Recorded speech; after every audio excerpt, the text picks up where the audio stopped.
K-drama fam, brace yourselves. Because today we're pulling back the curtain on the legend, the heartthrob, the icon, Lee Min-ho. He's not just a household name in South Korea. He's a global phenomenon, the face of Hallyu, a man whose career spans decades, continents, and industries. But how did a quiet boy from Seoul rise to become Asia's most beloved star? What heartbreaks, risks, and red carpets paved the way for Lee Min-ho to become a K-drama emperor? Stay tuned, because this is the full story. Humble beginnings. Lee Min-ho was born on June 22, 1987, in Hyuksik-dong, Dongjak-gu, Seoul. From a young age, he dreamt not of stardom, but of soccer stardom. As a kid, he joined youth teams and trained hard to become a professional footballer. But life had other plans. In elementary school, he suffered a devastating injury, one that would shatter his dreams of football forever. But as one door closed, another cracked open. By high school, he was being noticed for his good looks and charisma. Modeling gigs turned into auditions. And soon, Lee Min-ho was signed to Starhouse Entertainment. Still, success didn't come easy. The struggle years. Lee's early years in entertainment were filled with small roles and disappointment. He appeared in dramas like Secret Campus, 2006, and Mackerel Run, 2007. But then came tragedy. In 2006, a near-fatal car accident left him hospitalized for almost a year. He fractured his thigh and ankle and needed multiple surgeries. Most aspiring actors would have quit. But not Lee Min-ho. He returned stronger. And in 2009, the world would finally take notice. The breakthrough.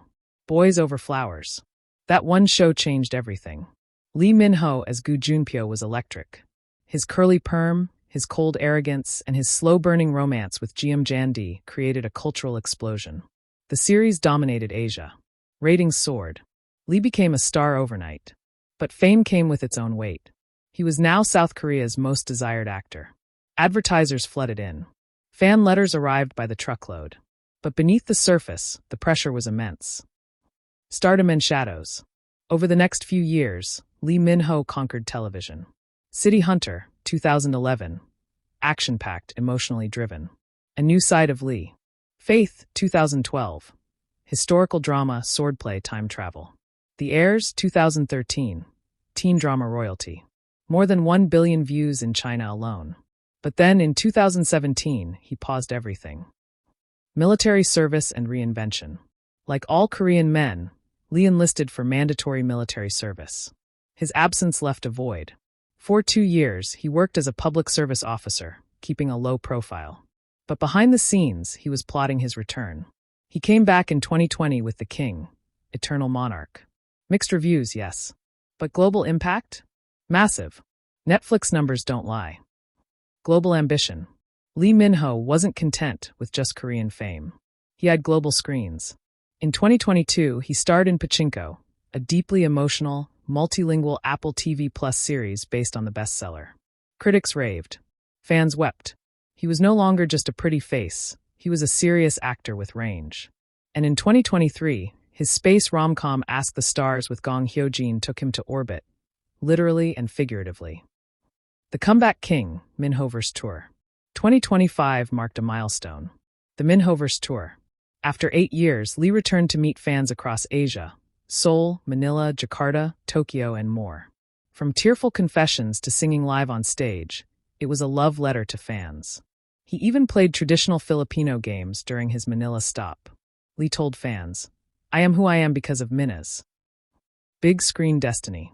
This summer, Lee Min-ho returns to the big screen with Omniscient Reader. The Prophet, Korea's most anticipated sci-fi fantasy epic. With a cast including On Hyo-seop and Blackpink's Jisoo, and a $21 million production budget, it's being called the Korean Avengers.